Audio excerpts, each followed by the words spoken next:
بسم اللہ الرحمن الرحیم۔ السلام علیکم۔ دیوار شب بائے عالیہ بخاری۔ آج اس کی آخری قسط ہے۔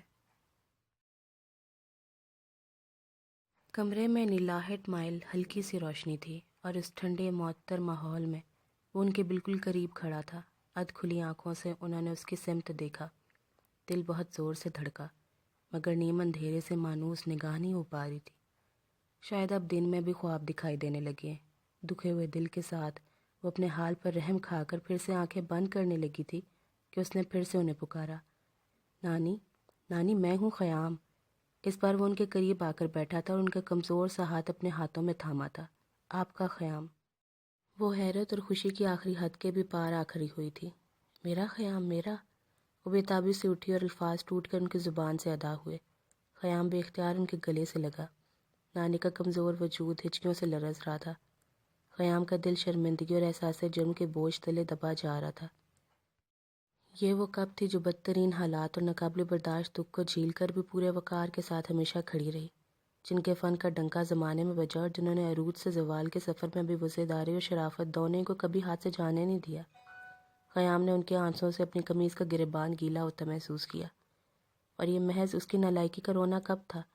اس نے بہت دکھ کے ساتھ سوچا۔ شامہ نانی ستارہ کے پاس پانی کی ٹھنڈی بوتل رکھنے آئی تھی۔ اندر کا منظر دیکھ کر الٹے قدموں دوڑی تھی۔ کمرہ آہستہ آہستہ بھرتا چلا گیا۔ سب سے پہلے دوڑی بھاگتی نگینہ آئی تھی۔ حواس پاختہ سے اور پھر سندل، استاد فراغت بیگ اور خیام کے کچھ پیچھے آنے والے یوسف کمال۔ آج پہلی بار وہ نانی ستارہ کے چوبارے پر فخر سے سر اٹھا کر کھڑے تھے۔ خیام واپس آ گیا۔ پورے محلے کے لیے آج کی سنسنی خیز خبر یہی ٹھہری تھی۔ سرخ پتھر کے فوارے سے سفید موتی جیسے پانی یکساں رفتار سے بہے جا رہا تھا۔ وہ دونوں تھوڑی دیر پہلے ٹھیک اس کے سامنے پڑی بینچ پر آ کر بیٹھے تھے۔ یہ اس وسیع اور ریز ہاسپٹل کے اطراف میں پھیلے انگنت چھوٹے چھوٹے خوبصورت سبزہ زاروں میں سے ایک تھا۔ جویا نے آنکھیں بند کر کے ایک گہری سانس لی۔ فضا میں سبزی اور پھولوں کی ملی جلی سی خوشبو تھی۔ معاذ نے مسکرا کر اس کی طرف دیکھا۔ بالکل ایسا نہیں لگ رہا جیسے ہم دونوں یہاں ڈیٹ پر آئے ہیں۔ زمانے سے چھپ کر ایک پرفضا مقام پر ایک دوسرے کے ساتھ بیٹھے ہیں۔ سچ پوچھو تو میری بڑی پرانی آرزو تھی یہ کہ میں اور تم کہیں بالکل اکیلے گھومنے جائیں، سو آج یہ بھی پوری ہوئی۔ کیا بکواس ہے۔ جویا کو اپنی مسکراہٹ دبانی پڑی۔ مت بھولو کہ ہاسپٹل ہے جہاں میرا علاج ہو رہا ہے، اور ہم یہاں صرف واک کرنے آئے ہیں۔ اس سے کیا ہوتا ہے؟ حقیقت تو یہی ہے نا کہ ہم یہاں اس خوبصورت جگہ پر بالکل اکیلے بیٹھے ہیں، کسی کی بھی بری نگاہ سے دور۔ سماج کی کوئی ظالم دیوار بیچ میں نہیں ہے۔ کل میں گھر چلی جاؤں گی۔ جویا نے ٹھیک سے اس کی بات کو سنا بھی نہیں تھا۔ معاذ نے بے ساختہ ہی ماتھے کو چھوا۔ تم سے کیا ذرا دیر کے لیے بھی خوش نہیں رہا جاتا جویا؟ وہ افسردگی سے مسکرائی۔ میں بہت دنوں سے بہت خوش ہوں معاذ۔ کوئی بھی شخص کم از کم اپنی بیماری پر اتنا خوش نہیں ہوا ہوگا جتنا کہ میں۔ کاش میں کبھی بھی ٹھیک نہ ہوتی۔ دن بدن حالت بگڑتی چلی جاتی یہاں تک کہ… معاذ نے ہاتھ کے اشارے سے اسے خاموش رہنے کو کہا۔ اپنے پر نہ صحیح میرے حال پر رحم کرو۔ وہ ایک دم بے حد سنجیدہ ہوا۔ اس کی نگاہ جویا کے چہرے پر جمی تھی اور آنکھوں میں اتنے دنوں میں پہلی بار شدت سے گلا تھا۔ جویا نے شرمندگی سے سر جھکایا۔ سب کا خیال، سب کی ذمہ داریاں پوری کرتے کرتے وہ شخص کے لیے سب سے بڑے دکھ کا سبب بنی تھی، جو اس کی محبت کا سب سے بڑا حقدار تھا، جس نے دنیا میں اس کے علاوہ کسی کو نہ چاہا تھا، اور جو ساری زندگی امید کی ایک کرن نہ ہونے کے باوجود بھی اس کا انتظار کر سکتا تھا۔ وہ اس انتہائی قیمتی شخص کو ٹھکرانے کا بار بار گناہ کرتی رہی۔ پھر اس کے بغیر زندگی گزارنے کا دعویٰ محض ریت کی دیوار کیوں ثابت ہوا؟ تم نے خود کو مٹا ڈالا، تم نے مجھ کو مٹا ڈالا، پھر بھی اسے خود کو سنبھالے رکھنے میں ذرا دقت کا سامنا ہوا۔ تم اتنی اذیت پسند تو نہیں تھی جویا۔ مجھے تو خود سے زیادہ تمہارے جذبے پر یقین تھا۔ یاد ہے وہ وقت جب میں کھل کر تم سے اظہار چچا آپا گل سب سے بیزاری کا اظہار کرتا تھا، لیکن تم کسی ایک بات کا بھی برا مانے بغیر نرمی سے مسکراتی رہتی تھی۔ تمہاری نگاہوں میں وہ یقین ہوتا تھا کہ میرے سارے لفظ جھوٹے پڑتے تھے۔ تب مجھے لگتا تھا کہ تم میرے دل میں جھانکنے کی پوری طاقت رکھتی ہو۔ تم وہ جانتی ہو جو میرے دل میں ہے۔ مجھے کبھی بھی تم سے کچھ کہنے کی ضرورت نہیں پڑے گی، لیکن یقین کی اس آخری حد کو پار کر لینے کے بعد تم نے تو میرے پیروں تلے کی زمین ہی ہرا دی۔ جویا کا سر جھکا ہوا تھا۔ اس نے ایک بار بھی تو نہ سر اٹھا کر معاذ کی طرف دیکھا تھا اور نہ ہی اس کی بات کاٹنی چاہی تھی۔ اب جب کہ وہ سب کچھ بہت پیچھے جا چکا تھا، جس نے ان کی زندگیوں پر اچھا برا جیسا بھی اثر چھوڑا تھا، تو انہیں دہرانے کو کوئی فائدہ بھی نہیں تھا۔ تب بھی یہ گلہ، یہ شکایتیں بے حد قیمتی تھی۔ کاش وہ بولتا رہے، غصہ کرے، اسے برا بھلا کہے۔ حلق میں اٹکتے آنسوؤں کو بہادری سے پیتے ہوئے اس نے پورے دل سے تمنا کی۔ وہ معاذ کی محبتوں کے بھاری قرض تلے دبی تھی۔ کچھ تو ہو جو اس پر سے یہ بوجھ کم ہو، اپنے احساس جرم سے نجات پا کر وہ کھل کر سانس لے سکے۔ مجھے نہیں پتا تم نے ایسا کیوں کیا، حالات کتنے بھی برے سے، یہ نفرتیں کتنی بھی شدید ہو، محبت ان سب سے بڑی دلیل ہے جویا۔ ہم مل کر سب کچھ ٹھیک کر سکتے تھے، مگر تم نے مجھ پر بھروسہ ہی نہیں کیا۔ جس وقت مجھے تمہاری سب سے زیادہ ضرورت تھی، تو میرا ہاتھ جھٹک کر دور، بہت دور چلی گئی۔ مگر میں آج بھی وہیں اس مقام پر کھڑا ہوں، نہ تم سے پہلے کوئی اور نہ تمہارے بعد۔ میری زندگی اس ایک نام کا طواف کرتے گزر رہی ہے اور گزرے گی۔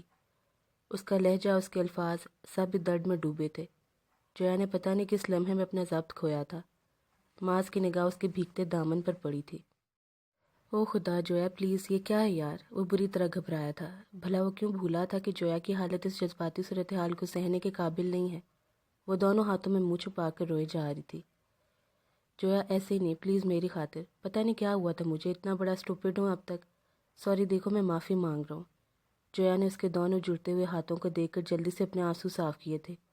خود پر قابو پانے میں اسے ابھی چند مزید لمحے درکار تھے، مگر اس شخص کا کیا بھروسہ، اگر وہ اسی طرح روتی رہے تو پتہ نہیں کیا کر ڈالے۔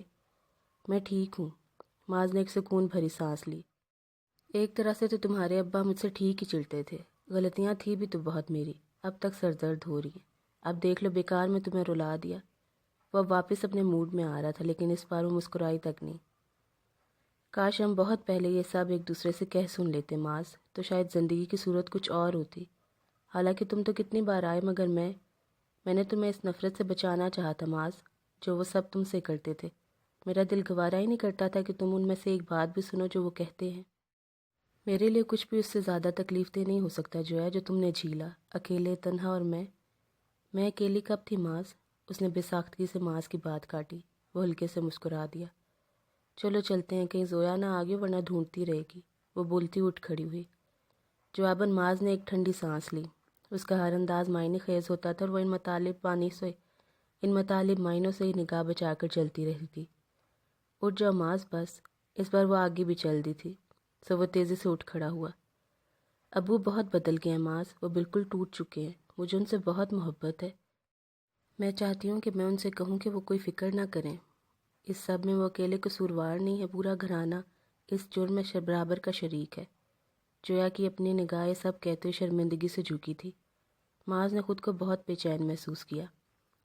لیکن مجھے ان سے بہت ڈر لگتا ہے، کئی سال سے مجھ سے بات چیت نہیں کرتے۔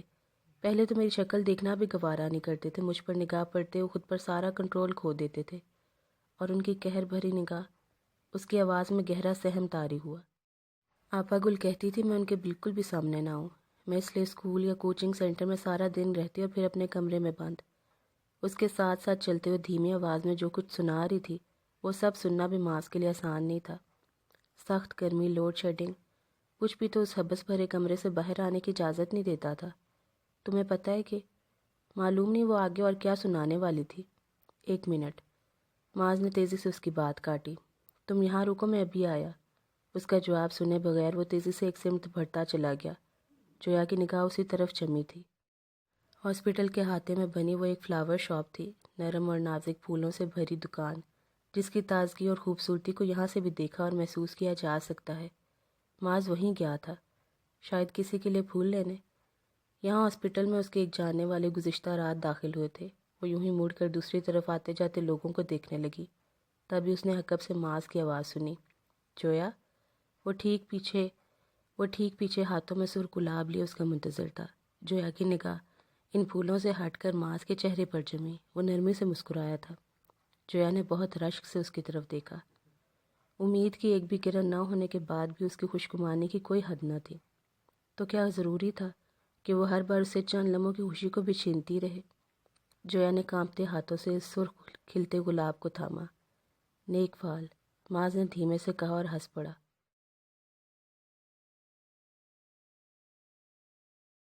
دوپہر بادلوں بھری تھی۔ آپا گل سلمان کے ساتھ سرگوشیوں میں جانے کیا باتیں کیے جا رہی تھی۔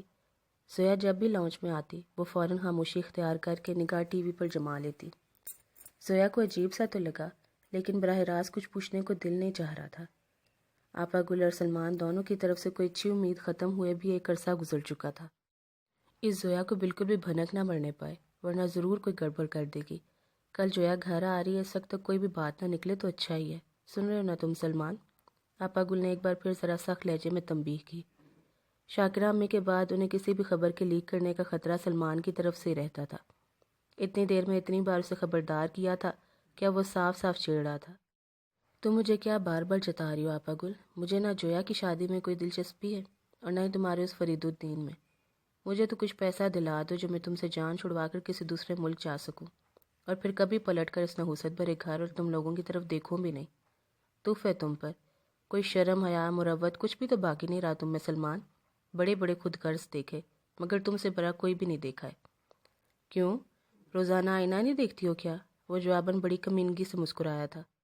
زویا تب بھی دوبارہ لاؤنج میں آئی تھی۔ آپا گل پر سلمان کا جواب ابھی ادھار تھا، اور یہ تو طے ہے کہ وہ اس بدلحاظ اور گھٹیا سلمان کو ایک پائی بھی نہیں لینے دیں گی۔ ساری عمر یہیں جوتیاں چٹ کھاتا پھرے گا۔ اپنی عادت کے مطابق انہوں نے فوری طور پر بدلہ چکانے کی ٹھانی تھی۔ میں جب سے آئی ہوں امی سو رہی ہیں، کیا اٹھیں گی آخر؟ کب اٹھیں گی آخر؟ زویا ان دونوں میں سے کسی کو بھی مخاطب کیے بغیر پوچھ رہی تھی۔ ساری رات جاگتی ہیں، اب دن میں بھی نیند آتی ہے تو سونے دو انہیں، اور تم کیوں بیکار میں دیر کر رہی ہو جب وہاں جویا اکیلی ہے؟ یہاں میں ہوں سب کچھ دیکھنے کے لیے۔ زویا نے کچھ چونک کر آپا گل کی طرف دیکھا۔ ان کا لہجہ خلاف عادت بے حد نرم تھا۔ وجہ؟ اس نے آپا گل اور سلمان دونوں کی طرف دیکھا، مگر دونوں نگاہ چرا گئے۔ ان سے پوچھنا محض وقت ضائع کرنا تھا۔ اسپتال جانے سے پہلے اسے کچھ ضروری چیزیں لینی تھی، تو وہ واپس اپنے کمرے میں چلی گئی۔ میرا بس چلتا تو جویا کو ہاسپٹل سے سیدھا اپنے گھر لے جاتی اور پھر وہیں سے نکاح کر کے رخصت کر دیتی۔ بڑے سکون سے سارا کام ہو جاتا۔ آپا گل نے اس کے جانے کے بعد کہا تھا۔ تو لے جاؤ جویا کو، تمہیں کس نے منع کیا ہے؟ اچھا ہے وہیں سارا کام ہو جائے، یہاں تو بڑی گرمی ہے۔ اوپر سے فرید الدین نے ایک بھی اے سی نہیں لگوا کر دیا، میرا تو برا حال ہو رہا ہے۔ سلمان دوسروں سے بھی بیزار تھا اور خود اپنے آپ سے شاید اور بھی زیادہ۔ کیا مزے کی گرمیاں کرتی تھی زوبیا کے ساتھ، پورا دن اے سی بند نہیں ہوتے تھے، میں تو قدم نہیں نکالتا تھا گھر سے۔ ہاں، آپا گل کے ماتھے پر پڑتے بل کی ذرا بھی پرواہ کیے بغیر اس نے عہد رفتہ کو یاد کیا۔ ہوش کے ناخن لو سلمان۔ آپا گل کا دل چاہا کہ وہ کہیں سر پھوڑ لیں، کسی کو بھی سر پر آئی مصیبت کی پرواہ نہیں تھی۔ ایک وہی تھی جو ہلکان ہوئے جا رہی تھی۔ کتنی بار بتاؤں کہ یہ آخری موقع ہے، فرید الدین جیسے احمق روز روز نہیں ملا کرتے، اور یہ کہ سلمان نے بیزاری سے ہاتھ ہلایا۔ مجھے سب یاد ہو چکا ہے کہ فرید الدین کے علاوہ کوئی بھی ہماری ڈوبتی ہوئی ناؤ کو بچانے والا نہیں ہے۔ تم دہرانے کی زحمت مت کرو۔ ویسے جویا کے نکاح تمہارے گھر میں ہونے کا آئیڈیا اچھا ہے، بات کرو اکبر بھائی سے۔ وہ کہاں دکھائی دیتے ہیں، بہت مصروف ہیں، کاروبار بہت بڑھ گیا ہے، ہر دوسرے مہینے تو چائنا جاتے ہیں، اور میں جویا کے نکاح کی بات کر رہا ہوں۔ اگر وہ تقریب تمہارے گھر پر ہو جائے تو بہت اچھا رہے گا۔ یہاں اس گرمی میں لوگوں کو جمع کرنا تو مصیبت کو دعوت دینا ہی ہے۔ اس کے الفاظ میں کسی دور پر ایک جانے والے جیسی لاتعلقی تھی۔ او ہو، انہوں نے نفی میں سر ہلایا۔ وہاں نیچے کی منزل میں میری سسرال ہے، اور میری ساس تو ویسے ہی جویا کے غم میں مری جاتی ہے، شروع سے اس کی اور ماس کی بات طے ہونے کے بارے میں جانتی ہیں، سو ان کی سوئی وہیں اٹکی ہے۔ فرید الدین کو دیکھ کر 100 باتیں بنائیں گی، یہی ٹھیک ہے۔ گنتی کے 4 لوگوں کو تو آنا ہے۔ سلمان کچھ کہنے جا رہا تھا، لیکن آپا گل کے اشارے پر اسے خاموش رہنا پڑا۔ زویا اسپتال واپس جا رہی تھی، یہی اطلاع دے کر اس نے ان دونوں کی طرف دیکھا تھا۔ وہاں کسی کو بھی اس کے آنے جانے میں دلچسپی نہیں تھی، سو خاموش رہے۔ وہ چپ چاپ سیڑھیوں کی طرف مڑ گئی۔ تبھی نیچے کی جانب سیڑھیوں کا دروازہ دھاڑ سے کھول کر آپا گل کی دونوں بیٹیاں چڑھتی اوپر چلی آئی۔ تیز تیز بولتی ہوئے دونوں اس کے قریب سے گزرتی ہوئی سیدھی اوپر چلی گئی۔ ان میں سے کسی کو بھی سلام کی توفیق نہیں ہوئی تھی۔ یہ آپا گل کی بیٹیاں تھیں، انہی کی تربیت یافتہ، انہی کی کاپی۔ زویا نے بڑے تعصب سے مڑ کر ان دونوں کی طرف دیکھا۔ جس ہنگامہ خیز انداز میں وہ دونوں آئی تھی، شاید کوئی ضروری بات تھی، مگر اس کے لیے قطعی غیر ضروری۔ زویا تیزی سے سیڑھیاں اترتی ہوئی نیچے چلی گئی، اور آپا گل کے ہاتھ ایک نئی مصروفیت آئی تھی۔ دادی تو کل سے بڑی پھپھو کے گھر ہیں، اب صبح چاچو اور چھوٹی پھپھو بھی وہیں جا رہے تھے، ہمیں یہاں چھوڑتے ہوئے گئے ہیں۔ بیٹیوں کی زبانی سنے اس مختصر سے بیان میں آپا گل کے لیے بڑی سنسنی خیزی تھی۔ جب سب وہاں جا رہے تھے تو تمہیں یہاں چھوڑ کر جانے کا مطلب؟ ضرور کوئی خاص بات ہے، تم لوگوں نے پتہ تو کیا ہوتا کم از کم کیا چکر ہے، آگے منہ اٹھائے یہاں۔ انہیں بیٹیوں پر غصہ آ رہا تھا، اور وہ ترکی بترکی جواب دیے جا رہی تھی۔ ہم پر کیوں غصہ کر رہی ہیں؟ 2 دن سے تو آپ خود یہاں بیٹھی ہیں، آپ کو خود کون سا گھر کی فکر ہے؟ ابو بیچاروں کے سارے کام تو دادی اور پھپھو کرتی ہیں آج تک، تو تم کس لیے ہو؟ اتنا ہی دکھ ہے باپ کا تو ناشتہ کھانا تو دے ہی سکتی ہو نا۔ ہمیں آپ نے کچھ سکھایا ہی نہیں، ہمیں آتا ہی کیا ہے، اور آپ کو خود کیا آتا ہے؟ بنا کسی شرم لحاظ کے جواب در جواب۔ بات کہاں سے کہاں جا رہی تھی؟ واہ آپا گل! سلمان منہ پر ہاتھ رکھے بس ہنسے جا رہا تھا۔ آپا گل نے قہر آلود نگاہوں سے اس کی طرف دیکھا اور موبائل پر نمبر ملانے لگی، ایک کے بعد ایک۔ کمبخت کوئی تو اٹھا لے، انہیں بہت زور کا غصہ آنے لگا۔ ربیہ یوں ہی بے دہانی میں چلتی ہوئی پچھلے احاطے میں آئی تھی۔ ابھی شام کی چائے میں تھوڑا وقت باقی تھا اور فی الحال کرنے کے لیے کچھ بھی نہیں، یا پھر کچھ کرنے کو دل ہی نہیں چاہتا۔ امی کے بتائے ڈھیروں کاموں کو یاد کر کے اس نے ایمانداری بھرا تجزیہ کیا۔ ابھی تھوڑی دیر پہلے فون پر جویا کی خیریت معلوم کی تھی، کل وہ بھی ڈسچارج ہو کر جانے والی تھی، سو یہ بھی مقام شکر تھا۔ ان دنوں جتنی دعائیں جویا کے لیے مانگی تھی شاید اپنے لیے بھی نہیں۔ خدا کرے کہ سب کچھ بہت اچھا ہو جائے۔ ایک ٹھنڈی سانس لے کر وہ احاطے کی سیڑھیوں پر بیٹھی تھی۔ ماس کی غیر موجودگی میں گھر اتنا خالی خالی لگتا تھا کہ حد نہیں۔ پورے گھر پر خزب کا سناٹا۔ اطراف پر ایک نگاہ ڈالتے اس کا دل پوری طرح گھبرایا۔ اس گھر میں پھیلی اداسی ماس کی خوشیوں کے ساتھ مشروط تھی۔ پیارے اللہ میاں جی، ماس کو اکیلا مت چھوڑیے گا، وہ ڈیزرو کرتا ہے، پلیز اسے تنہائی کی نظر مت ہونے دیں، بہت ساری خوشیاں عطا کریں، پورے دل کے ساتھ اپنی زندگی گزارے۔ محبت بھری یہ دعائیں کب سے معمول کا حصہ تھی۔ آج بھی پورے خوش و خضوع کے ساتھ وہ سر جھکائے کیا کیا مانگے گئی، اور جب آمین کہہ کر سر اٹھائے تو چہرہ آنسوں سے گیلا تھا۔ ربیہ نے دوپٹے سے گیلے ہوتے چہرے کو خشک کیا۔ احاطے میں بڑی ٹھنڈی ہوا چل رہی تھی۔ اس جگہ وہ ہمیشہ بخوشی گھنٹوں بیٹھتی آئی تھی، بچپن میں ہوم ورک لے کر بیٹھتے ہوئے، دادی کے ساتھ اخبار کی خبروں پر تبصرہ کرتے ہوئے، ماس کے ساتھ فضول بحث و مباحثہ کرتے ہوئے، اور خوشی اور الجھنوں کے کتنے موقعوں پر۔ اس جگہ کے ساتھ اس کی ایک خاص انسیت رہی تھی، مگر اب بہت دنوں سے یہ جگہ اسے اداس لگنے لگی تھی۔ یہاں آ کر بیٹھتی وہ سب بے ساختہ یاد آتا، جس سے نگاہ چرا کر وہ اس گھر میں اپنے قیام کے بالکل آخری دن بھی گزار دینا چاہتی تھی۔ بعض انکشافات کتنے بے وقت اور فضول ہی ہوتے ہیں، اچھی بھلی سیدھی سادی زندگی کو تہہ و بالا کر دینے والے۔ وہ جیسے ٹھیک سامنے آ کر کھڑا ہوا تھا، اور اس کی بے حد خوبصورت آنکھوں میں اداسی کے ساتھ ایک بالکل جڑا دوسرا رنگ بھی تھا۔ کچھ لوگوں کی آنکھیں واقعی باتیں کرتی ہیں، بنا لاگ لپٹ کے، صاف واضح مدعا بیان کرنے والی۔ ربیہ نے بے چین سا ہو کر پہلو بدلا، اور وہ شخص جو آپ کی زندگی میں آ رہا ہے یقیناً بہت امیر ہوگا۔ دن رات میں کتنی بار یہ سرگوشی اس نے سنی، اور ہر بار آنکھ کے کونے پر ٹکے آنسو اس نے انگلی کی نوک سے گرایا۔ خدایا! گھٹنوں پر سر جھکائے ہوئے اس نے چند لمحوں کے لیے ارد گرد کے پورے ماحول سے ناتا توڑا۔ کاش وہ بھی خیام کو بتا سکتی کہ اسے کھو دینے کے بعد وہ دنیا کی غریب ترین لڑکی قرار پائے گی۔ قدرے فاصلے پر بائیں ہاتھ پر کمرے کی کھلی کھڑکی میں کھڑے اسلام صاحب نے بہت فکرمندی سے ربیہ کو دیکھا۔ وہ افسردہ تھی، بلکہ بے حد افسردہ، اس بات میں اب ذرا سا بھی شک نہیں تھا۔ بہت دنوں سے نہیں، اور باوجود کوشش کے وہ اس افسردگی کا سرا پکڑ نہیں پا رہے تھے۔ زندگی کے سب سے سنہری دور میں قدم رکھتے ان کی بے حد سادہ دل، بے غرض اور خدمت گزار بیٹی ناخوش تھی۔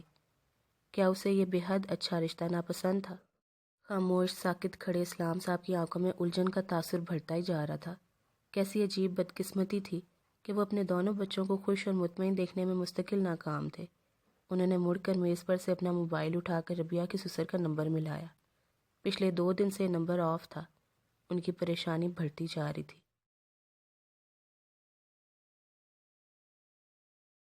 نانی ستارہ کے کمرے سے کچن تک کے چکر کرتے کرتے شامہ ہلکان ہوتی جا رہی تھی، لیکن اس کا چہرہ خوشی سے کھلا جا رہا تھا۔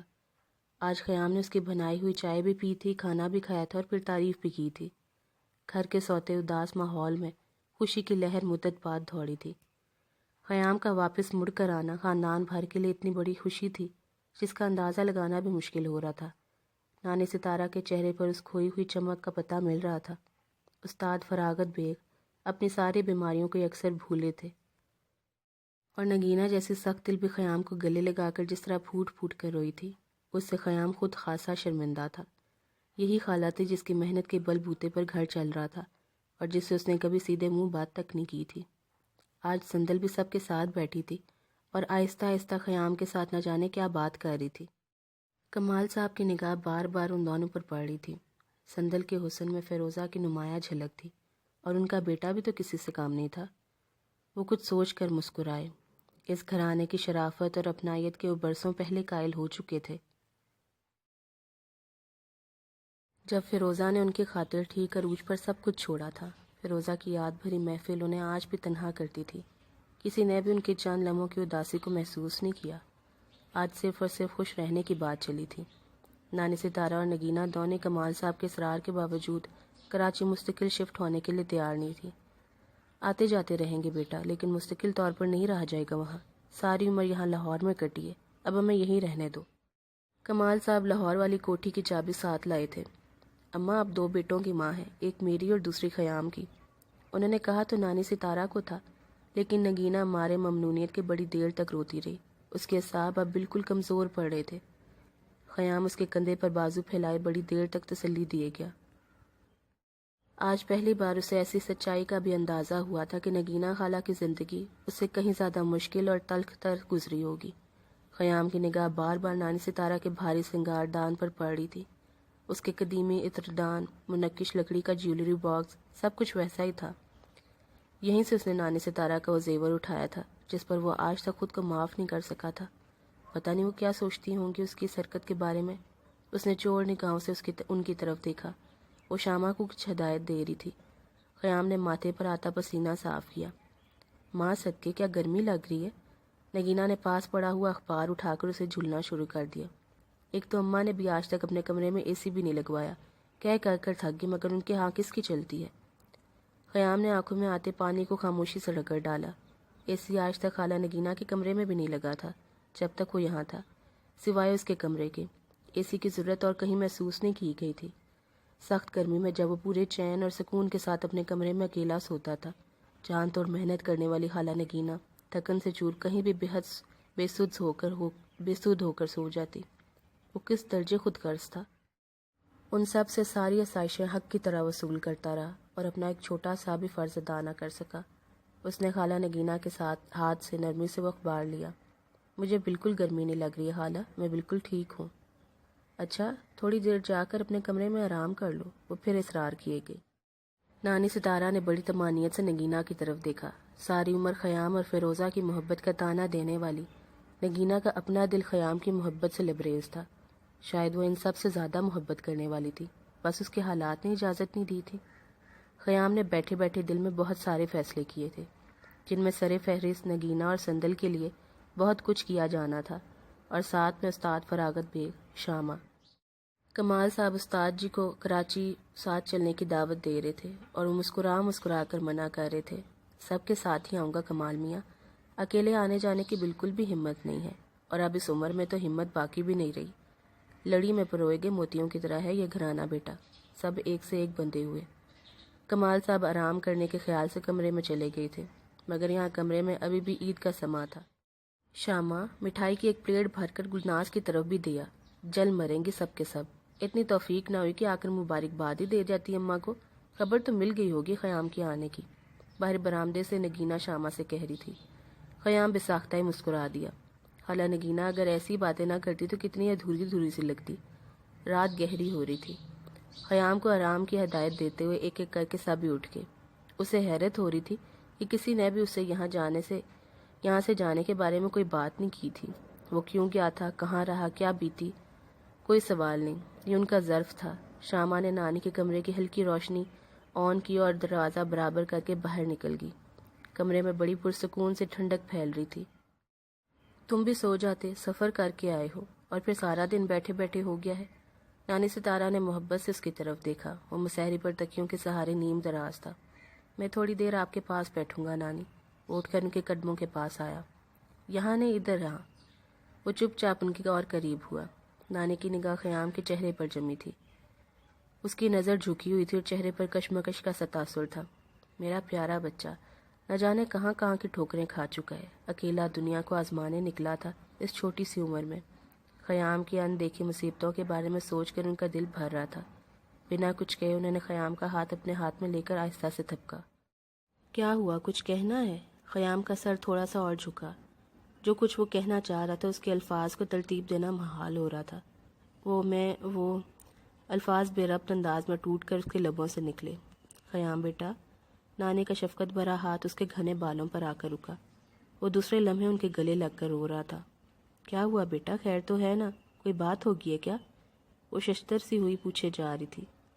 آپ کا زیور، مجھ سے بڑی غلطی ہوئی نانی، پلیز مجھے معاف کر دیجیے، پلیز، مجھے پتہ نہیں کیا ہوا تھا۔ ایک سکوت بھری سانس نانی ستارہ کے لبوں سے آزاد ہوئی۔ وہ اس زیور کو اس دن بھلا چکی تھی جس روز وہ انہیں چھوڑ کر گیا تھا۔ میری سب سے قیمتی شے تو تم ہو بیٹا، سونے چاندی کے ان ٹکڑوں کی اوقات ہی کیا ہے، تم نے ان کا بیکار میں غم کیا، تم میری زندگی میں واپس آگے، خدا کا لاکھ لاکھ شکر ہے، خبردار جو اب یہ بات دہرائی تو۔ وہ آنسو صاف کرتا ہوا کونے میں رکھے ایک چھوٹے سے بیگ تک گیا جو اس کے سامان کے ساتھ تھا۔ یہ کیا ہے؟ نانی نے اس کے دیے ہوئے چھوٹے سے پیکٹ کو کھولتے ہوئے حیرت سے اس سے پوچھا، مگر جواب ان کے سامنے ہی تھا۔ گیتی کی چوڑیاں۔ یہ آپ اسے دے دیجیے گا، شکر ہے کہ یہ بچ گئی تھی، میں نے تب سے سنبھال کر رکھی تھی۔ خیام کی آواز دھیمی تھی۔ وہاں کراچی میں میری ہمت نہیں ہوئی اسے دینے کی۔ اس کے کندھوں سے بوجھ سا اترا۔ نانی ستارہ نے غور سے خیام کا چہرہ دیکھا۔ اچانک ایک بڑے برے وہم نے دل کو گھیرا تھا۔ ایسے کیا دیکھ رہی ہیں؟ اب وہ مسکرا رہا تھا۔ تمہیں گیتی آریہ کی شادی کا دکھ ہوا ہے خیام؟ جھوٹ مت بولنا مجھ سے۔ بالکل نہیں نانی، اس نے بہت پرسکون انداز میں سر نفی میں ہلایا۔ وہ سالار جیسے بہترین شخص کی بیوی بنی ہے نانی، اور وہ دونوں اتنے اچھے ہیں کہ ایک دوسرے کو ڈیزرو کرتے ہیں۔ میں انہیں ایک ساتھ دیکھ کر بہت خوش ہوں۔ اس کے لہجے میں اتنا اطمینان تھا کہ انہیں دوسرا سوال کرنے کی ضرورت ہی پیش نہیں آئی۔ شکر ہے خدا کا، نانی ستارہ کے لبوں سے بساختہ نکلا تھا۔ کتنی بار یہ خیال آیا تھا کہ کبھی اگر خیام نے واپس آ کر گیتی کے بارے میں سوال کیا تو اسے کیا جواب دے سکیں گی۔ جاؤ، اب جا کر سو جاؤ بیٹا، بہت رات ہو گئی ہے۔ جی، اس نے جھک کر نانی کی پیشانی پر پیار کیا۔ شب بخیر۔ نانی کی آنکھوں میں خوشی کے آنسو پھر سے پھیلے جا رہے تھے۔ خیام بے آواز قدموں سے چلتا اپنے کمرے تک آیا۔ یہ کمرہ آج بھی ویسا تھا جیسا وہ چھوڑ کر گیا تھا۔ بیڈ خالی تھا۔ اس نے ادھر ادھر دیکھا۔ واش روم کی لائٹ جل رہی تھی۔ کمرے کا دوسرا دروازہ سیدری کی طرف کھلتا تھا۔ وہ چپ چاپ اس طرف نکل آیا۔ محلے کی رونقیں شاید پہلے سے بھی زیادہ تھیں۔ میوزک تھا، آئٹم نمبر، رنگ برنگی روشنیاں۔ نیم اندھیرے میں ڈوبی سیدری میں کھڑا وہ چپ چاپ ان سب کو دیکھے گیا، محسوس کیے گیا۔ یہاں گزری ساری زندگی وہ اس سب سے وحشت کھاتا رہا۔ اسے یاد تھا کہ وہ سیدری کی طرف کھلنے والے اس دروازے کو شام ڈھلے سے سختی سے بند کر رکھتا تھا، مگر آج وہ یہاں آ کھڑا ہوا تھا۔ ایک کنفیوزڈ، کمپلیکس کے مارے بد مزاج لڑکے کے بجائے ایک سلجھے ہوئے ذہن اور منصف مزاج شخصیت میں ڈھل کر اس نے یہ جان لیا تھا کہ نفرت کے مستحق لوگ نہیں، یہ سسٹم ہے، اور اس سسٹم کو برقرار رکھنے والے یہاں کرتا کوئی اور بھرتا کوئی اور ہے۔ پتہ نہیں کون کون کس کس کا کفارہ ادا کرتے ہوئے زندگی جیسی قیمتی شے کو مٹی کر دیتا ہے، اور یہ محرومی، یہ بے بسی محض اس بازار کا ہی رونا کب ہے۔ خیام، یہاں کیوں کھڑے ہو بیٹا؟ یوسف کمال کمرے کا کھلا دروازہ دیکھ کر یہاں آئے تھے۔ کچھ نہیں بابا، آئے اندر چلیں۔ وہ ان کے ساتھ چلتا ہوا اندر آ گیا۔ آپ کو ابھی تک نیند نہیں آئی کیا؟ جگہ کی تبدیلی کی وجہ سے۔ ویسے مجھے تم سے ایک ضروری بات بھی کرنی تھی، سوچا تمہاری رائے پہلے لے لوں، بہتر ہوگا۔ کیسی بات بابا؟ خیام نے الجھن سی محسوس کی۔ میں سندل کے بارے میں تمہاری مرضی جاننا چاہتا تھا خیام، مجھے وہ اچھی لگی، اور میرا خیال ہے کہ خیام کے لیے ان کا آئیڈیا سننا بھی محال ہوا۔ آپ ایسا سوچیے گا بھی مت۔ انہوں نے کچھ چونک کر خیام کی طرف دیکھا۔ کیا برائی ہے؟ مجھے تو لگا تم لوگ ایک دوسرے کو سوٹ کرتے ہو، ساتھ پلے بڑھے ہو، آپس میں انڈرسٹینڈنگ بھی آسان ہوگی۔ میں بات کرنے والا تھا ان لوگوں سے۔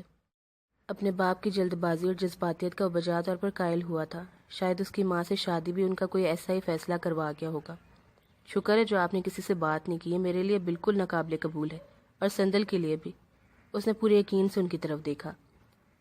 ہم دونوں نے ایک دوسرے کو بہن بھائی کی نگاہ سے دیکھا ہے ہمیشہ بابا۔ سندل کو تو سن کر ہی بہت برا لگے گا۔ اس کے واضح اور دو ٹوک جواب سے بات اصولاً ختم ہو جانی چاہیے تھی، لیکن تو پھر وہ کون ہے؟ مجھے اس کا نام بتاؤ۔ خیام نے خالی خالی نگاہوں سے ان کی طرف دیکھا۔ وہ بنا پلک جھپکائے اس کی طرف متوجہ تھے، جیسے اس کے اندر تک جھانک رہے ہوں۔ میں اس کا نام جاننا چاہتا ہوں بیٹا، جھوٹ مت بولنا مجھ سے۔ میں جانتا ہوں کہ کوئی ہے جس کی محبت میں تم گم ہو۔ آپ کیسے جانتے ہیں بابا؟ خیام نے بے بسی سے ان کی طرف دیکھا۔ جواباً وہ صرف مسکرائے تھے۔ خیام کے لیے راہ فرار اور بھی مشکل ہوئی۔ اب اس بات کو کوئی فائدہ نہیں بابا، ہمارے راستے بالکل علیحدہ ہیں، آپ رہنے دیں پلیز۔ تم مجھے صرف اس کا نام بتاؤ خیام، آگے میں جانوں اور میرا کام۔ اس بار ان کے لہجے میں ہلکی سی سختی تھی۔ خیام پر اپنے باپ کی شخصیت اب پرت در پرت کھلتی جا رہی تھی۔ وہ ضدی بھی تھے اور اپنی بات منوانے کی عادت اب پختہ ہو چکی تھی۔ مگر کیا ضروری تھا کہ وہ اس بہت ذاتی معاملے کے پیچھے پڑیں؟ وہ اندر ہی اندر جھنجھلایا۔ میں کچھ پوچھ رہا ہوں۔ باپ کے لہجے کا بڑا فطری سا تحکم تھا۔ اب اس کی شادی ہو رہی ہے، ایسا کچھ بھی نہیں تھا ہمارے بیچ، بس میں ہی یوں ہی گڑبڑاتے اور ٹوٹے پھوٹے الفاظ میں ان کی تسلی کرنا چاہ رہا تھا، لیکن وہ اپنا کام پورا کر چکے تھے۔ میں سمجھ گیا۔ اسلام بھائی کی بیٹی نا؟ وہ پورے یقین کے ساتھ مسکرائے۔ خیام نے انہیں بے بسی سے دیکھا تھا۔ ہم کل پہلی فلائٹ سے واپس جا رہے ہیں، مجھے کچھ ضروری کام ہے، بہت سنجیدگی سے کہتے ہوئے وہ بیڈ پر لیٹ چکے تھے۔ دادی کے کمرے میں بڑی پر رونق سے افراتفری تھی۔ نیچے کارپٹ پر ربیہ کے پیک ہوئے جوڑوں کا ڈھیر لگا ہوا تھا، اور اب یہ غالباً آخری سوٹ تھا جو شائستہ بیگم کے سامنے رکھا تھا، خوبصورت جگمگاتا ہوا۔ انہوں نے بڑے سلیقے اور توجہ سے آخری ٹانکا لگایا اور پھر اسے بھی بڑے سے شاپر میں پیک کرنے لگی۔ لیجیے اماں، یہ کام بھی نپٹ گیا۔ انہوں نے ہاتھ میں تھاما اور سوٹ دادی کے سامنے رکھا۔ ماشاءاللہ بہت خوبصورت ہے، اللہ پہننا نصیب کرے۔ دادی بہت اشتیاق سے ایک ایک چیز دیکھتی اور سنبھالتی۔ ربیہ کا سارا جہیز انہی کے کمرے میں جمع ہو رہا تھا۔ ربیہ کے چلے جانے کا ہول دل میں بار بار اٹھتا تھا، لیکن وہ دل کی دل میں دبائے دعاؤں پر دعائیں دیے جاتی۔ آج کل نمازیں پہلے سے بھی زیادہ طویل ہوتی جا رہی تھیں۔ ربیہ اور معاذ دونوں سے انہیں انتہا درجے کی محبت تھی۔ خدا کرے کہ جلد میرے معاذ کی دلہن کے لیے بھی ایسی تیاری ہو رہی ہو اس کمرے میں۔ ایک کے اوپر ایک جوڑے رکھتی شائستہ بیگم کا ہاتھ ایک لمحے کے لیے رکا۔ انشاءاللہ بہت جلد ایسا ہوگا اماں۔ ایک دو لڑکیاں ہیں میری نظر میں، ربیہ کی شادی پر بلاؤں گی تو آپ ضرور دیکھ لیجیے گا۔ اب اس کام میں بھی دیر نہیں کرنی ہے۔ دادی خاموش سی ہو گئی۔ یہ سب آسان نہیں تھا، وہ جانتی تھی۔ انہیں معاذ کا دکھ مایوس کیے دیتا تھا۔ بس میں ہوتا تو شاکرہ اور اظہار کے آگے ہاتھ جوڑ کر جویا کا رشتہ لے لیتی، لیکن مسئلہ صرف انہی کا کب تھا۔ ان کی نگاہ پھر سے شائستہ بیگم پر جا رکی۔ چیزوں کو سمیٹتے ان کے چہرے پر بڑی فخریہ سی چمک تھی۔ میرے دونوں بچے مقدر والے ہیں، لوگوں نے انہیں حقیر سمجھ کر ٹھکرایا، اب بھگت رہے ہیں۔ دکھا دیا اللہ نے، سر پکڑ کر رونے کی باری اب ان کی ہے۔ کیا ہوا آگے آ رہے ہیں نا؟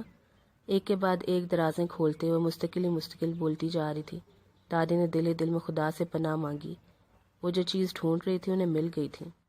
سنہرے کارڈوں کا خوبصورت بنڈل لیے وہ پھر سے دادی کے پاس آ کر بیٹھی۔ بس آج یہ کارڈ بانٹنے کا کام بھی ختم کرنا ہے۔ معاذ کو اگر فرصت نہیں ہے تو میں خود جا کر دے آؤں گی، خاندان بھر میں نے سوچ لیا ہے۔ وہ کارڈ پر نام لکھنے لگے۔ دادی نے کچھ مصرف سا ہو کر ان کی طرف دیکھا۔ دے آتے معاذ، اور پھر خیام بھی تو ایک آدھ دن میں آ جائے گا، تمہارے پاس تو ویسے ہی بہت کام ہے۔ معاذ پر شاکرہ کے کیے کتاب 20 گھنٹوں کا کنٹرول ہے۔ میرے بیٹے کو تو چھین لیا انہوں نے، غلام بنا بیٹھا ہے وہاں۔ بڑا ہی بے شرم بے غیرت خاندان ہے۔ جب تک حرام کی کمائی آ رہی تھی دماغ آسمان پر تھے، اب بیٹی کو آگے کر دیا لڑکے پھنسانے کے لیے۔ کارڈ چھانٹتے ہوئے وہ اس روانی سے تبصرہ کر دی تھی کہ دادی ان کی بات بھی نہیں کاٹ سکی۔ کیا ہو گیا شائستہ؟ جویا غریب نے کیا بگاڑا ہے تمہارا یا اپنے ماں باپ کا؟ وہ تو بری طرح پس کر رہے گی۔ کیا حال ہوا ہے؟ دیکھ کر دل کانپتا ہے۔ میرا اب دل نہیں کانپتا ایسی باتوں پر۔ بیزاری سے سر جھٹک کر وہ باہر سیڑھیوں پر بیٹھی ربیہ کو پکارنے لگی۔ اندر آؤ، اتنی گرمی میں کیوں بیٹھی ہو؟ وہ ان کی ایک پکار پر ہی اٹھ کر کھڑی ہو گئی تھی۔ ایک تو اس لڑکی کی سمجھ میں نہیں آتی، زمانے بھر کی لڑکیاں شادی کے نام پر خوش ہوتی ہیں اور اس کا حال دیکھیں، رو رو کر آنکھیں سجھا رکھی ہیں۔ آسٹریلیا جا رہی ہے، کتنے اچھے لوگ ملے، عیش کرے گی ساری عمر اور دعائیں دے گی ہمیں۔ دادی نے ان کی بات پر کوئی تبصرہ نہیں کیا۔ شائستہ بیگم سے آپ کوئی اچھی امید باندھنا فضول ہی تھا۔ کوئی نام رہ گیا تو بتا دیجئے، وہ ان سے پوچھ رہی تھی۔ دادی نے ہلکے سے نفی میں سر ہلایا۔ ویسے میں نے قریبی خاص گھروں میں تو فون کر کے دعوت دے دی ہے، بظاہر تو سبھی نے خوشی کا اظہار کیا، لیکن دل سے کوئی خوش نہیں تھا۔ یہ تو اللہ ہی جانتا ہے، مجھے پرواہ نہیں اب۔ میرا معاذ بہت اچھی جاب میں ہے، اچھی سے اچھی لڑکی مل سکتی اسے، اس بیمار روگی جویا کو۔ سخت پریشانی کے عالم میں دادی کے کمرے میں داخل ہوتے اسلام صاحب نے غرور اور تحقیر بھرے چند الفاظ ہی سنے تھے۔ کیا ہوا بیٹا، خیر تو ہے نا؟ دادی نے محض ان کی شکل دیکھ کر ہی کسی برے امکان کی خبر پا لی تھی۔ اختر کا فون آیا تھا معذرت کا، اس کے بیٹے نے پچھلے ماہ شادی کر لی ہے، وہاں سڈنی میں ہی۔ ان کی کاٹ دار جتاتی ہوئی نظریں شائستہ بیگم کے چہرے پر جمی تھی۔ دادی نے بے اختیار سینے پر ہاتھ رکھا۔ شائستہ امی کے ہونٹ نیم وا تھے اور آنکھوں میں انتہا درجے کی بے یقینی۔ اب تو تمہاری تسلی ہو گئی شائستہ؟ ایسی کسی بات کے ہونے سے ڈر رہا تھا میں، پناہ مانگ رہا تھا اللہ سے، مگر تمہیں کوئی خوف خدا ہی نہیں رہا، ذرا بھی نہیں۔ آج سے پہلے وہ کبھی اتنے غصے میں نہیں آئے تھے۔ نفرت ہو رہی ہے مجھے تم سے، تمہارے غرور اور سنگ دلی نے تمہارے اپنے بچوں کی خوشیوں کو کھا لیا۔ وہی غرور اور حقارت جو اظہار اور شاکرہ کے گھرانے کو خاک کر چکا ہے، اور اب شاید ہماری باری ہے۔ بات ختم کر کے ایک جھٹکے سے مڑ کر وہ واپس باہر جا چکے تھے۔ شائستہ بیگم کے ہاتھوں سے سنہری کارڈز کا بنڈل جھٹ کر زمین پر جا گرا تھا۔ انہوں نے لڑکھڑا کر بیڈ کا سہارا لیا۔ ربیہ، دادی بدحواس ہو کر چلائی۔ ربیہ بھاگتے اندر کمرے میں آئی تھی۔ شائستہ بیگم سے بے سدھ ہو چکی تھی۔ زویا کے سہارے ٹیکسی سے اترتے ہوئے جویا نے سر اٹھا کر دیکھا۔ بالکنی خالی پڑی تھی، یہاں کس کو اس کا منتظر ہونا تھا بھلا؟ معاذ گاڑی تھوڑے فاصلے پر روک کر تیز قدموں سے چلتا اس کے قریب آیا۔ اپنا بہت خیال رکھنا جویا، اور بالکل بھی مت گھبرانا، سب ٹھیک ہو جائے گا، اور دعائیں بہت پابندی سے لینا۔ اس کا ہر انداز اس کی گہری محبت کی گواہی دیتا تھا۔ جویا نے آنکھوں میں آتے آنسوں کو بہادری سے پیا اور مسکرا دی۔ یہ ہوئی نا بات، وہ ایک دم خوش ہو گیا۔ زویا، بہت خیال رکھنا جویا کا، اور خدا نہ کرے کوئی پریشانی کی بات ہو تو مجھے فوراً فون کر دینا۔ کیا کرو گے تم؟ جویا نے جاتے جاتے مڑ کر دیکھا۔ وہ شرارت سے مسکرایا۔ میں وہی سلمانی ٹوپی پہن کر تمہیں لینے آ جاؤں گا جو اب تک ہاسپٹل میں کام کر رہی تھی، آیا سمجھ میں؟ اس پر وہ دونوں ہنس پڑی تھی۔ مشکل سے مشکل گھڑیوں کو آسان بنا لینا، اس کا مخصوص انداز، بھلا وہ ایسے پیارے انسان کی محبت میں گرفتار ہونے سے خود کو کیسے روک سکتی تھی؟ ماں سے نگاہ بچاتے ہوئے جویا نے خود سے اعتراف کیا۔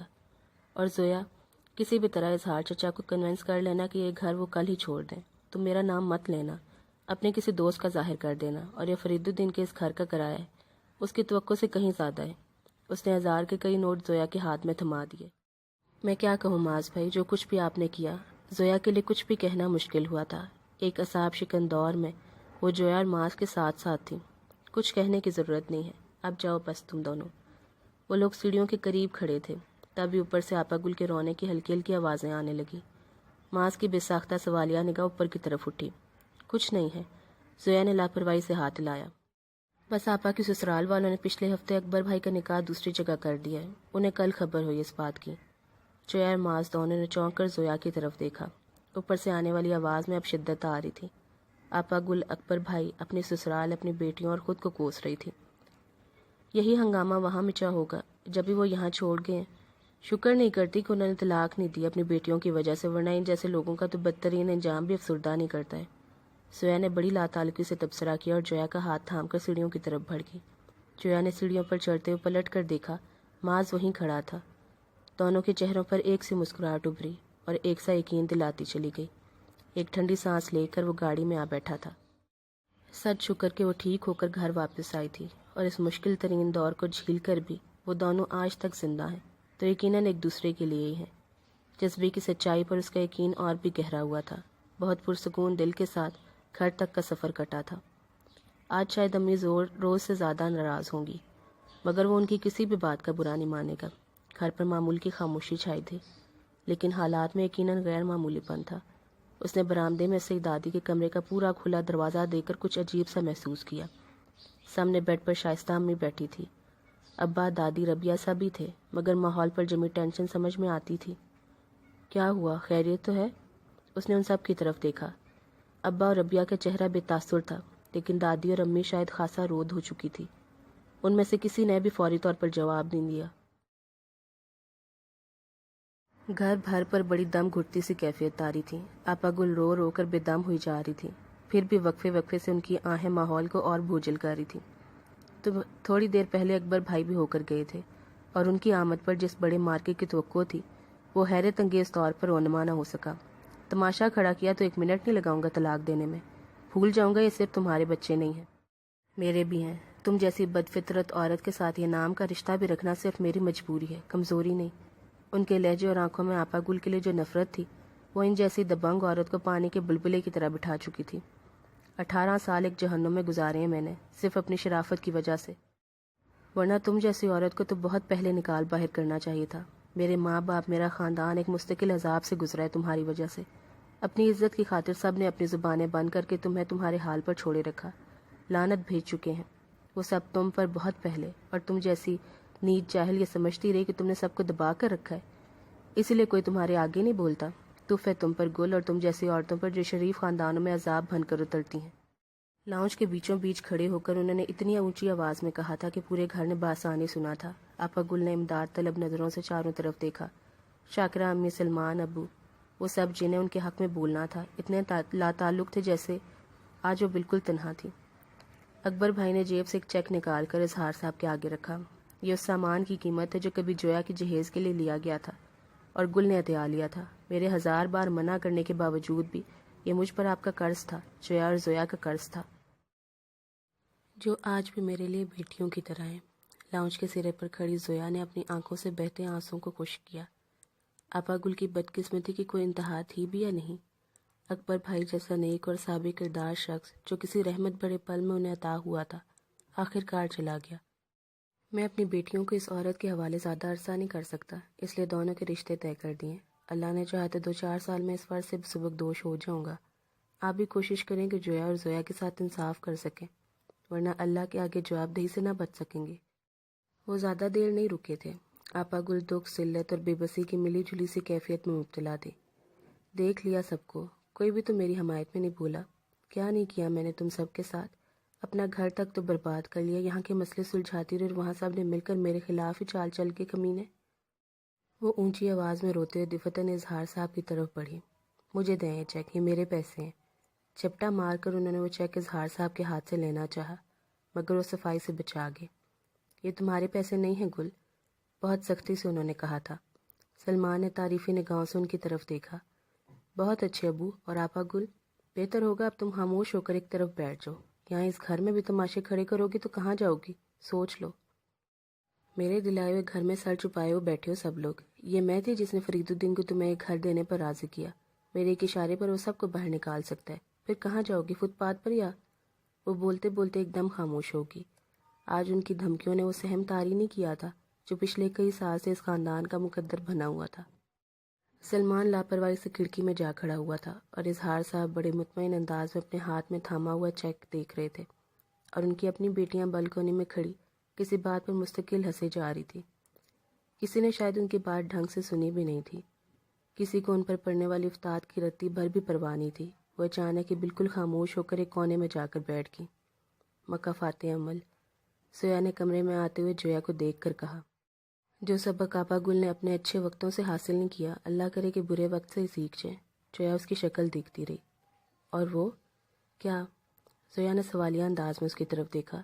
وہ فرید الدین، نام لینے میں بھی قدرے دقت کا سامنا تھا۔ کچھ نہیں کر سکتا، آپ بے فکر ہو۔ زویا کھلکھلا کر ہنسی۔ کیا مطلب؟ جویا کا دل زور سے دھڑکا۔ تھوڑی دیر پہلے آیا تھا اکبر بھائی کے مارکے کے وقت، میں نے بتا دیا اسے کہ ہم صرف اس کے کرایہ دار ہیں، پابندی سے کرایہ دیں گے اور وہ جب چاہے گا ہم اس کا گھر خالی کر دیں گے، بات ختم۔ جویا کی آنکھیں حیرت سے کھلی۔ تم نے یہ سب کہا اس سے؟ کرایہ بھی دے دیا جو پیسے معاذ بھائی نے دیے تھے۔ فرید الدین کاروباری آدمی، اس کا نقصان پورا ہو رہا ہے، خوش ہو گیا۔ آپا گل سے اپنا حساب وہ خود لے لے گا، اس میں ہمارا کوئی لینا دینا نہیں۔ اپنی بات کہہ کر وہ زور سے ہنسی۔ رات کا آخری پہر آہستگی کے ساتھ گزر رہا تھا، خاموش، پرسکون، بھید بھرا۔ اس وقت کی قبولیت مسند تھی۔ وہ ہمیشہ کی سحر خیز تھی، مگر آج کی رات تو پلک تک نہیں جھپکی تھی۔ طویل سجدے سے سر اٹھا کر وہ بڑی دیر تک دعا مانگے گئی۔ ربیہ کے حوالے سے دل پر پڑنے والی چوٹ کی اذیت کسی طرح بھی کم ہونے کا نام نہیں لے رہی تھی۔ اللہ کی مرضی، مصلحت تقدیر کا لکھا۔ کتنے ہی جواز دہرائے گئے تھے۔ ساری عمر صبر و شکر سے گزر کرنے کے بعد زندگی میں آئی آسانیوں اور کامیابیوں پر فخر کرنا اتنا بڑا گناہ بھی نہیں تھا کہ یوں پیروں تلے سے زمین کھسکتی گئی۔ مہربان، اعلیٰ و صاف رکھنے والے شوہر نے اس طرح برملا نفرت کا اظہار کیا، ان کی آنکھوں سے پھر آنسو نکلنے لگے۔ سارے خاندان اور ملنے والوں میں ربیہ کی شادی کی خبر نشر تھی۔ بات طے ہونے کی مٹھائی انہوں نے خود گھر گھر جا کر تقسیم کی تھی۔ وہ سب جنہوں نے کبھی جویا اور معاذ کا رشتہ ختم ہونے کے ساتھ ربیہ اور سلمان کے رشتے کے خاتمے پر بھی دکھ کا اظہار کیا تھا، ان سب کو جتانا ضروری تھا کہ وہ اور ان کے بچے اب خسارے میں نہیں ہیں۔ ربیہ کے مقدر کا ستارہ جگمگا رہا تھا اور بدقسمتی نے اظہار شاکرہ کا گھر دیکھ لیا ہے۔ اپنی تمام باتوں میں وہ یہ ٹکڑا لگانا قطعی نہیں بھول رہی تھی اور خود کو 100% حق بجانب سمجھتی آ رہی تھی۔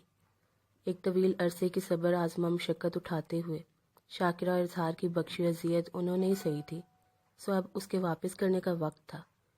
انہوں نے اپنی کوئی بات، کوئی عطا غلط نہیں لگی تھی۔ اللہ نے آج انہیں ترجیح دی تھی۔ وہ مقام جو پہلے دوسروں کا تھا اب ان کا تھا۔ یہ ان کا یقین تھا جو گزشتہ شام ٹکڑے ٹکڑے ہو کر بکھر چکا تھا۔ اللہ کو کیا برا لگا تھا آخر؟ اور اگر ان کی غلطی تھی بھی تو ان گنت لوگ یہ غلطیاں کرتے ہیں۔ فخر، غرور، کینہ، کون آ رہی ہے اس سے، لیکن اس طرح پکڑ اسی طرح پکڑ ہوتی ہے شائستہ، اندر سے آتی آواز نے انہیں بری طرح جھڑکا۔ اس سے بھی سخت اور بری پکڑ جو نہ زندوں میں چھوڑتی اور نہ مردوں میں۔ اس آواز میں بڑا دبدبا تھا، وہ چند لمحوں کے لیے تو سن سی ہو کر رہ گئی۔ حیرت ہے، اپنی آنکھوں سے اتنا کچھ دیکھ کر بھی سبق حاصل نہیں کیا شائستہ بیگم، اب کس انتظار میں ہو؟ انہوں نے ماتھے پر آتا پسینہ خشک کیا۔ تو کیا انہی کا بڑا بول ربیہ کی آگے آیا ہے؟ انہی کے غرور اور سنگ دلی نے ربیہ کی خوشیوں کے عین وقت پر گرہن لگا دیا ہے؟ شام سے اسلام صاحب کے الفاظ کی بازگشت کم نہیں ہوئی تھی، ان کا دل ٹکرے ہوا جا رہا تھا۔ وہ ایسی تو نہیں تھی ہمیشہ سے۔ یہ کون سا جذبہ تھا جو انہیں ارد گرد دیکھنے ہی نہیں دیتا تھا؟ کسی پر رحم کھانے کی ضرورت ہی محسوس نہیں ہو رہی تھی، نہ تقدیر کی مار کھائے شاکرہ کے گھرانے پر، نہ اس صابر مظلوم جویا پر جس نے کوئی قصور نہ ہوتے بھی سب سے زیادہ اذیت سہی تھی۔ ربیہ کا اگر کوئی قصور نہیں تھا تو جویا کا کب تھا؟ کس کا غصہ کس پر اتارتے ہوئے کتنی حق تلفی کی مرتکب ہو رہی تھی؟ اپنے ماں ہونے کا حق اتنا سنگ دلی بھرا استعمال۔ انہیں پہلی بار ماس کی سعادت مندی پر فخر نہیں رونا آیا تھا، جو بڑے خلوص سے زمانے کے ہاتھوں کم محبتوں کے ہاتھوں زیادہ پسا جا رہا تھا، اور وہ ماں ہو کر پوری بے حسی سے اس کی تنہائی اور دکھ کا تماشا دیکھ رہی تھی۔ کانٹوں کی فصل بو کر گلاب کھلنے کی منتظر تھی اب تک۔ ربیہ اس بے دردی سے نہیں ٹھکرائی گئی تھی جس طرح جویا۔ آسٹریلیا میں بیٹھے اختر بھائی کے بیٹے سے بڑی گناہگار وہ خود تھی، سو پھر کیا غم کیا فکر؟ اپنی ساری ہمت جمع کر کے وہ کمرے سے نکل کر چلتی سیدھی اسٹڈی میں آئی تھی۔ اسلام صاحب نماز فجر کے لیے وضو کر کے ابھی کمرے میں آئے تھے۔ میں اظہار بھائی کے ہاں جویا کا رشتہ لینے کے لیے جانا چاہتی ہوں، اگر وہ ناراض بھی ہیں تو میں ہاتھ جوڑ کر انہیں منا لوں گی، جیسے بھی صحیح، بس آپ اور اماں میرے ساتھ چلیے گا۔ بات کرتے ان کا چہرہ آنسوں سے بھیگتا جا رہا تھا۔ اسلام صاحب کے دل پر سے سارا بوجھ ایک ساتھ ہی ہٹا تھا۔ مسکراتے ہوئے بہت محبت سے انہیں شائستہ بیگم کے کندھے پر تسلی بھرا ہاتھ رکھا۔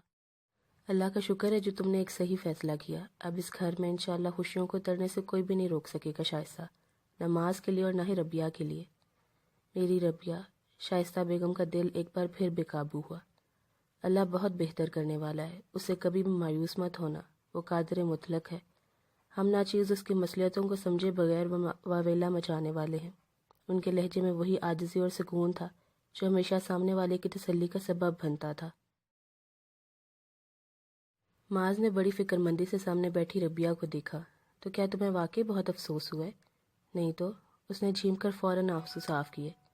مجھے تو امی اور دادی کا خیال آ رہا ہے، وہ لوگ بہت ٹینشن میں ہیں نا۔ اور تمہیں نہیں ہے ٹینشن؟ سچ بتاؤ۔ معاذ فجر کی نماز پڑھ کر سیدھا ربیہ کے کمرے میں آ کر بیٹھا تھا اور بڑی دیر سے اپنے طور پر کچھ اندازے لگانا چاہ رہا تھا۔ نہیں، بالکل بھی نہیں، ربیہ نے پوری سچائی سے اس کی طرف دیکھ کر کہا تھا۔ تو پھر یہ رونا دھونا کیسا تھا؟ وہ کل رات سے ربیہ کی روئی روئی سی آنکھوں کو دیکھ کر سخت پریشان تھا۔ میں تو سمجھ رہا تھا کہ تمہیں آسٹریلیا نہ جانے کا اتنا افسوس ہو رہا ہے کہ کس طرح بھی۔ معاذ کے بچے، ربیہ نے قریب پڑا تکیہ اٹھا کر اسے مارا تھا۔ شرم تو نہیں آتی اتنے فضول مذاق کرتے ہوئے؟ وہ بہت دل سے مسکرا دیا۔ شکر ہے اب تم کچھ عقل مند تو ہو ہی گئی ہو۔ اور ایک بات بتاؤں؟ ربیہ نے اس کی طرف دیکھا۔ میں بھی بہت خوش ہوں اس لیے کہ تم کہیں نہیں جا رہی، یہی میرے پاس رہوگی، ورنہ میرا تو سوچ کر یہ دل گھبراتا تھا کہ یہاں تمہارے بغیر میں کیسے رہوں گا۔ مجھے خود پر غصہ آتا تھا کہ میں نے ابا کو اس فیصلے سے روکا کیوں نہیں۔ معاذ کی آواز دھیمی پڑ رہی تھی۔ ربیہ بے ساختہ اس کے کندھے سے لگی۔ اور اب میں ضرور کوئی اچھا سا لڑکا ڈھونڈ نکالوں گا جو تمہیں اس شہر سے باہر صرف گھمانے پھرانے کے لیے لے کر جائے گا، ورنہ قطعی نہیں۔ اسلام صاحب نے اندر آتے ہوئے ان دونوں کو مسکراتے چہروں کو بہت محبت سے دیکھا۔ اچھی خبر یہ ہے کہ ایک اچھے لڑکے کے والد نے تو اتنی جلدی مچائی ہے کہ علی صبح ہی مجھے فون کر کے آنے کی اجازت مانگ لی ہے، پرزور انداز میں۔ ربیہ اور معاذ دونوں نے ایک ساتھ ہی چونک کر ان کی طرف دیکھا تھا۔ کون لڑکا ابا؟ بوجھو تو جانے، ویسے اتا پتہ یہ ہے کہ وہ اپنے والد کے ساتھ دوپہر تک لاہور سے واپس کراچی آ رہا ہے۔ ربیہ کا دل بہت زور سے دھڑکا، کم از کم اسے نام جاننے کی ضرورت نہیں تھی۔ شاید دادی مجھے بلا رہی ہیں، وہ گھبرائے ہوئے انداز میں کہتے ہوئے تیزی سے باہر نکل گئی تھی، لیکن ان چند لمحوں میں اسلام صاحب نے اس کے چہرے پر خوشی کی وہ چمک دیکھ لی تھی جو اب تک گم تھی۔ اب تم کیا کہتی ہو شائستہ؟ انہوں نے ساتھ آئی شائستہ بیگم سے کیا جاننا چاہا تھا۔ معاذ کی توجہ اس طرف بالکل نہیں تھی۔ خیام؟ آپ کا مطلب خیام؟ واقعی اس سے اچھی تو بات کوئی ہو ہی نہیں سکتی۔ وہ بے اندازہ خوش تھا۔ کمال صاحب کو ربیہ کے رشتے کے ختم ہونے کے بارے میں کوئی علم بھی نہیں تھا، پھر بھی انہوں نے بہت عاجزی اور محبت کے ساتھ ربیہ کے لیے سوال کیا ہے۔ اسی سے اندازہ ہو رہا ہے کہ وہ لوگ کتنے زیادہ خواہش مند ہیں، اور خیام تو بالکل ہمارے لیے اپنا ہے، ایسے ہی جیسے ربیہ اور معاذ۔ معاذ نے چند لمحوں میں کچھ بالکل درست اندازے لگا لیے تھے۔ یہ ان دونوں کی خوشی کا سوال ہے ابا، اللہ واقعی کتنا مہربان ہے۔ شائستہ میں نے کچھ الجھن بھرے انداز میں ان دونوں کی طرف دیکھا تھا۔ سوچ لیں، خیام کی والدہ کا تعلق، میرا مطلب ہے کہ اسلام صاحب نے خفگی سے ان کی طرف دیکھا۔ خیام کی ماں ایک شریف عورت تھی جس نے اپنے دور عروج میں سب کچھ چھوڑ کر کمال صاحب سے شادی کی تھی۔ ہمیں لوگوں کو کھانوں میں بانٹنے کا رویہ اب تو ترک کرنا ہی ہوگا شائستہ، کیونکہ یہ ابتدا کہیں سے تو ہونی ہی ہے، بلکہ ہو چکی ہے۔